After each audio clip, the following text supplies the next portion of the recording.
বিসমিল্লাহির রহমানির রহিম। ভাই ও বোনেরা যে যেখান থেকে আমাকে দেখছেন এবং শুনছেন, আপনাদের সবাইকে আমার সালাম, আসসালামু আলাইকুম। আশা করি আপনারা ভালো আছেন, আমিও ভালো আছি। UK property gossip by Tasmina YouTube চ্যানেলের পক্ষ থেকে জানাই শুভেচ্ছা। এখন আপনাদের সাথে আরও একটি খবর শেয়ার করতে আসলাম। সেটা হলো যে র্যাব পরিচয়ে বাস থেকে নামিয়ে দুই প্রবাসীকে অপহরণ, ৩৬ লাখ টাকা লুটের অভিযোগ। এই ঘটনাটি ঘটেছে আজকে বাংলাদেশে, তো মুন্সিগঞ্জে। পত্রিকাতে প্রকাশিত খবরটা হচ্ছে এরকম যে মুন্সিগঞ্জের শ্রীনগর উপজেলায় র্যাব পরিচয়ে একটি যাত্রীবাহী বাস থেকে দুই প্রবাসীকে অপহরণ করে ৩৬,৫০,০০০ টাকা লুটের অভিযোগ উঠেছে। বৃহস্পতিবার সন্ধ্যা ৭টার দিকে উপজেলার ফেরিঘাট এলাকায় এই ঘটনা ঘটে। ভুক্তভোগীরা হলেন মুন্সিগঞ্জের শ্রীনগর উপজেলার চারিপাড়া গ্রামের জসিম শেখ ও কবুতরখোলা গ্রামের সুজন খান। সম্প্রতি তারা সৌদি আরব থেকে দেশে ফিরেছিলেন। গতকাল রাজধানী ঢাকা থেকে স্বর্ণ বিক্রির টাকা নিয়ে নিজেদের এলাকায় ফিরছিলেন বলে জানিয়েছেন তারা। এরপর যেটি হয়েছে যে জসিম ও সুজন তারা জানান, সৌদি আরব থেকে বৈধভাবে আনা স্বর্ণ বিক্রি করতে গতকাল তারা ঢাকায় যান। সন্ধ্যায় বিক্রির টাকা নিয়ে নগর পরিবহনের একটি বাসে তারা সেখান থেকে বালাসুর ফিরছিলেন। সন্ধ্যা আনুমানিক ৭টার দিকে শ্রীনগরে ফেরিঘাটে পৌঁছালে একদল লোক বাসটি থামায়। তারা বাসে উঠে নিজেদের র্যাব পরিচয় দিয়ে জসিম ও সুজনকে জোর করে বাস থেকে নামিয়ে নিয়ে যায়। পরে তারা জসিমের সঙ্গে থাকা 25,20,000 টাকা এবং সুজনের কাছ থেকে 11,30,000 টাকার সঙ্গে মুঠোফোন লুট করে নিয়ে চলে যায়। এক পর্যায়ে তাদের রাজধানীর আবদুল্লাহপুর এলাকায় ফেলে চলে যায় অপহরণকারীরা। এই ঘটনায় র্যাবের কোনো সম্পৃক্ততা নেই বলে জানিয়েছেন র্যাব 10 এর ভাগ্যকুল ক্যাম্পাসের কোম্পানি কমান্ডার আনোয়ার হোসেন। তিনি জানান, অপহরণকারীরা র্যাবের সদস্য নয়, তারা একটি সংঘবদ্ধ প্রতারক চক্র। চক্রটি শনাক্ত ও গ্রেফতারের জন্য র্যাব ইতিমধ্যেই কাজ শুরু করেছে। এদিকে অপহরণ ও লুটের অভিযোগের তদন্ত শুরুর কথা জানিয়েছেন শ্রীনগর সার্কেলের অতিরিক্ত পুলিশ সুপার আনিসুর রহমান। আজ বেলা 1টার দিকে প্রথম আলোকে বলেন, এই ঘটনায় শ্রীনগর থানায় একটি মামলা প্রক্রিয়াধীন। ঘটনার সঙ্গে যে বা যারা জড়িত তাদের গ্রেফতারে পুলিশ কাজ করছে। এই ছিল পুরো খবরটা।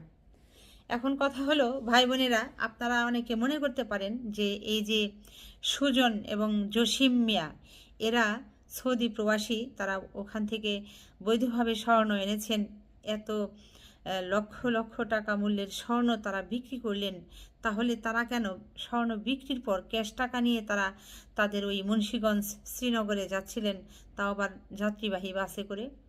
তো এই প্রশ্ন আপনাদের মনে আসতে পারে, আসাটা স্বাভাবিক। তবে আমি একটু এখানে একটা কথা যোগ করতে চাচ্ছি যে হয়তো তারা ভেবেছে যে প্রাইভেট কার নিলে তাদের এই যাত্রাটা নিরাপদ নাও হতে পারে। প্রাইভেট কার চালক হয়তো তারা যে রাস্তায় যাবে ওই রাস্তা দিয়ে সেই তাদের গন্তব্যস্থলে না গিয়ে অন্য রাস্তা দিয়ে অন্য জায়গায় নিয়ে যেতে পারেন, সেক্ষেত্রে তাদের বিপদ হতে পারে। হয়তো এটি চিন্তা করেই এড়ানোর জন্য, বিপদটাকে এড়ানোর জন্যই হয়তো তারা এরকম যাত্রীবাহী বাসে ওঠার সিদ্ধান্ত নিয়েছিল, এরকমটা হতে পারে। আর যেটি বললাম যে আমার একটি ব্যক্তিগত অভিজ্ঞতা আছে, সেটি হলো যে আমার আব্বাকে যেটি দেখতাম, যে আমার আব্বা অত্যন্ত পোশাক আশাকে পরিপাটি ব্যক্তি ছিলেন। তিনি বাসা থেকে যখন কোথাও যেতেন, বের হতেন, সুন্দর একেবারে ধবধবে টুপি, তারপর পাজামা পাঞ্জাবি ইস্ত্রি করা এগুলো পরে সুন্দর করে বের হতেন। কিন্তু আমার আব্বাকে দেখতাম যখন আমার আব্বা ব্যাংকে যেতেন ওই টাকা উত্তোলনের জন্য, তখন সব সময় দেখতাম যে বাজারের একটি ব্যাগ আব্বা হাতে রাখতেন, আর পাঞ্জাবি পরে পাজামা পরতেন না, সেখানে পরতেন পাজামার বদলে লুঙ্গি। তো আব্বাকে আমরা বোনেরা জিজ্ঞেস করতাম যে আব্বা আপনি সব জায়গায় এত সুন্দর ইস্ত্রি করা জামা কাপড় পরে যান, পাজামা পাঞ্জাবি পরিপাটি হয়ে যান, এই ব্যাংকে যাওয়ার সময় কেন বাজারের ব্যাগ হাতে নিয়ে যান আর এই লুঙ্গি পরে যান? তখন আব্বা আমাদেরকে বলেছিলেন যে মা তোমরা বড় হও, তোমরা বুঝবে। বাংলাদেশে যতগুলো এই চোর বাটপারের প্রতারক চক্রের জায়গা আছে এর মধ্যে ব্যাংকও একটি। ওখানে এত ভালো পোশাক আশাক পরে গেলে ওই বাটপাররা ভাববে চাচা মিয়ার কাছে না জানি কি আছে, ওই দেখা যাবে যে টাকাও যাবে, সাথে জানও যাবে। আর এভাবে লুঙ্গি পরে গেলে বাজারের একটা ব্যাগ হাতে করে নিয়ে গেলে তারা ভাববে যে চাচা হয়তো বাজারে যাবে, ওই অল্প কিছু টাকা পয়সা তুলেছে, তো এর পিছু লেগে লাভ নাই, তো আমার টাকাটাও বাঁচবে, জানটাও বাঁচবে। তো বোধ করি ওই সৌদি প্রবাসী এই যে দুই ভাই সুজন এবং জসিম, এই দুই ভাই হয়তো চিন্তা করেই তারা প্রাইভেট কার না নিয়ে ওই যাত্রীবাহী বাসে তারা উঠেছিল। তো বাংলাদেশের পরিস্থিতি হলো বর্তমানে এই, ভাই বোনেরা আপনারা যারা এরকম বড় মোটা অঙ্কের অর্থ লেনদেন করবেন ব্যাংক থেকে, খুব সাবধানে চলাচল করবেন। লাগলে সাথে আত্মীয় স্বজন তাদেরকেও সাথে রাখার চেষ্টা করবেন, আর রাত না করে দিনের বেলায় এই কার্যগুলো সম্পাদন করার চেষ্টা করবেন। তো অনেক সময় দেখা গেছে যে ব্যাংক কর্মকর্তাদের সাথেও কিন্তু এরকম বাটপার চক্রের প্রতারক চক্রের সাথে লিঙ্ক থাকে।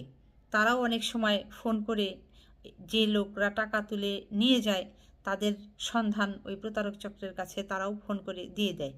এটা যে সব ব্যাংক কর্মকর্তারা যে অসৎ আমি সেটি বলছি না, কিছু কিছু ব্যাংকের কিছু কিছু এরকম অসৎ কর্মকর্তারা আছেন যে যাদের যোগ সাজসে এইরকম হয়, এরকম কাজ হয়। তো যা হোক, সবাই ভালো থাকবেন, সুস্থ থাকবেন এবং আমার জন্য দোয়া করবেন। আমার এই চ্যানেলটিতে লাইক কমেন্ট শেয়ার এবং সাবস্ক্রাইব করবেন। আসসালামু আলাইকুম, আল্লাহ হাফেজ।